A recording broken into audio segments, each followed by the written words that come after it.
and how Hellboy 2, The Golden Army. Now, this movie, it stars Ron Perlman, Selma Blair, and it's directed by Guillermo del Toro.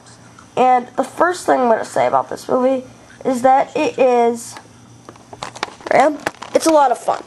That's the only three letters that can really describe this movie is F-U-N, fun. And it is really enjoyable. I actually like the first Hellboy a lot.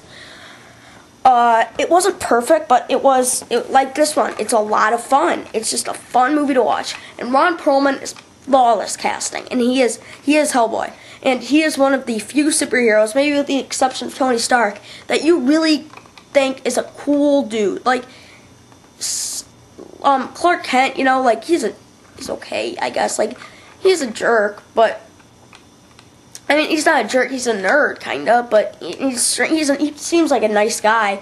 He just doesn't seem like the type of guy that you'd like to sit down and, like, watch a movie with or something.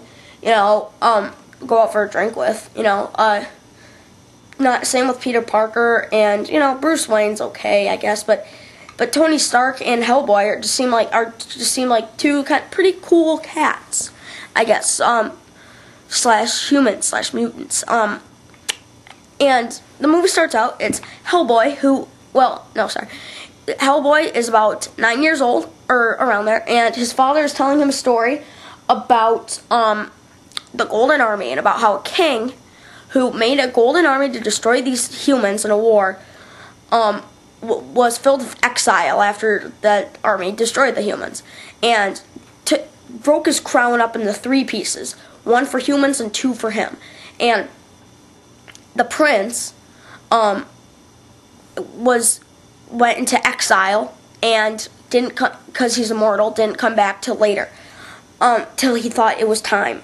And that's where the movie, and he needs to find these 3 pieces to awaken the Golden Army once more. Now, then his sister meets with Hellboy and his band of boys and 1 girl, and they go on the greatest adventure. And they go on an adventure where after the prince comes in and steals one of the pieces of the crown from an auction with this really cool looking monster thing, and Hellboy is then looks in this building and is discovered after falling from a roof top. He is discovered and he's in the tabloids, and but he realizes later that he's not really in the tabloids for the right reasons, because people think he's not in the good side. And he realizes that he's got to win these people over, and they're afraid of him. And the good things about this movie are the visuals and the imagery and the art direction and costumes, I guess, are absolutely stunning. They are 10 out of 10. They are flawless. And they are just, it's an unbelievable film to look at. The bad, there's a couple minor complaints. The dialogue is kind of strange sometimes. And, but also there's this one character in there who kind of looks like one of the people from the Power Rangers, like one of the robots from the Power Rangers, who's a good addition to the cast. He's a cool character. Myers isn't in there anymore, which is kind of too bad because I liked his character.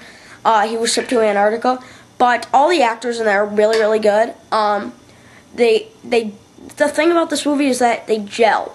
All the characters just seem to gel together, perfectly. It's like they're different characters, but they just have very good chemistry. It seemed like, which is key in a movie, especially a superhero action movie, because if you don't believe these characters, if you don't care for these characters, then you're gonna go through the movie being like, yeah, well, Hellboy, you might as well die because I don't really like you, which is like that in a lot of horror movies too. Like, you're like, yeah, well, I hate this character, so go ahead, Jason, kill her. No, in these movies you actually do like these characters, which I think is very cool. The bad, though, it does drag a tad, and the dialogue is strange at points. but it's also a very, very fun movie to watch. And Hellboy's character is one of the coolest characters on screen in a long time. He's one of the... He just seems like a nice guy. Like, he's not... with the but between him and Tony Stark this year, they're probably like the two coolest guys outside of the superhero thing. Like, Hellboy seems like a really nice guy if you were on his good side. And I thought, and also some of the scenes in this movie just got me laughing really hard. Like there's a scene in there when Abe and Hellboy are singing "Can't Smile Without You" by Barry Manilow and drinking beers, and that is really, it's a memorable scene, and that was maybe my favorite scene in the movie. That just had me holding my stomach laughing, which it was hilarious. And then they kind of got drunk, and I hope they do end up making another Hellboy, which I think they will, because I'm not going to try to spoil anything, but there's going to be another character in the next movie, and you gotta just see it to find out. Also, did the movie end on the right note? Answer: maybe. The ending is cool, actually. I thought they might show a bit more of the Golden Army, though. So that's really all I have to say about this. I'm trying to think if I left anything out. No, Ron Perlman's great. The cast gels together. It's a very entertaining film. Check it out if you can. I doubt you'll be disappointed. I don't know if it's like the best film I've seen this summer, and I don't know if I prefer this over the first one, but it is a lot of fun, and I think Hellboy is a very interesting character, and I think that's part of the reason why the summer has been so great so far, is the characters. Starting with Tony Stark. You love Tony Stark. He's one of the coolest guys. It seems like I like Speed Racer's character and his family. The people in Narnia, Indiana Jones, of course, one of the greatest movie characters of all time.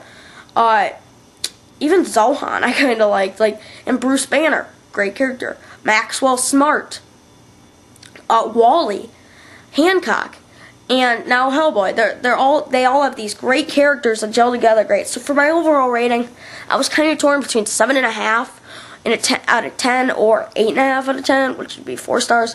And so for my overall rating, I give Hellboy 2, the Golden Army, 1, 2, 3, 4 stars. Okay, 4 stars for Hellboy 2, so 8 out of 10. I do believe I made the right decision, giving this an 8 and a 7.5. It's a very enjoyable film. I recommend all who see it. Maybe you should see the first one, though. That's all I'm saying. So, I'll be reviewing Journey to the Center of the Earth next. Love and happiness, Chris.